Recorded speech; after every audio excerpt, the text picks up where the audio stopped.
So now I'm moving on to the second level of detail on this Javelina skull. What I'm doing here is I turn off the previous layer of detail and I create a new layer for this granular detail. And this kind of detail is using alphas for the most part to create the surface texture on the model.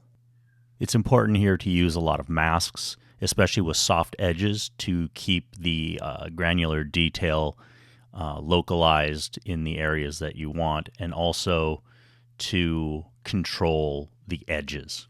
Most of the alphas that I'm using here, I created using images of rocks or sometimes wood grain, especially if I want to get directional grain lines. I'm also using a modified version of the dam standard brush with a much tighter alpha to give me sharp lines that I can put on individually. Occasionally, I will turn off the level 2 detail and go back to my level 1 detail layer to add some more level 1 form or sculptural form to the model. So don't feel that you have to work entirely from one to the next. You can jump back and forth if you need to. One thing that it's important to remember here is that we're doing granular detail. We don't want the intensity of this detail to be too deep.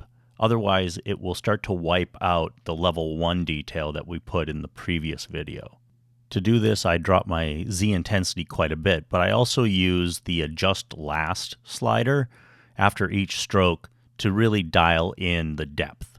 When it comes to masking, it's important for you to overlap your mask somewhat so that you don't end up with dead areas or blank spots.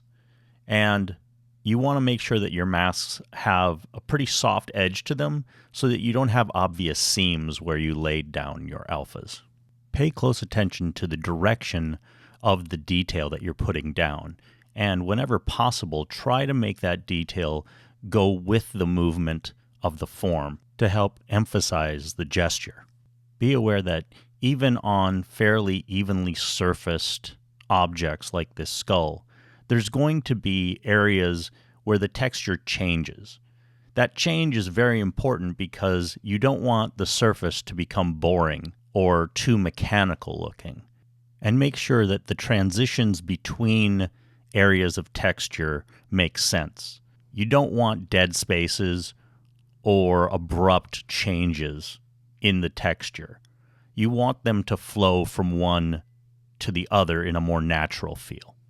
It's pretty rare that a single pass with alphas will be enough to create the right texture for a given area.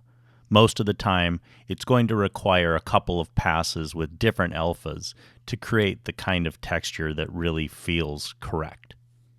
Also, be cognizant of the edges of your forms and make sure that they don't feel too smooth if you have a rough texture going over your model.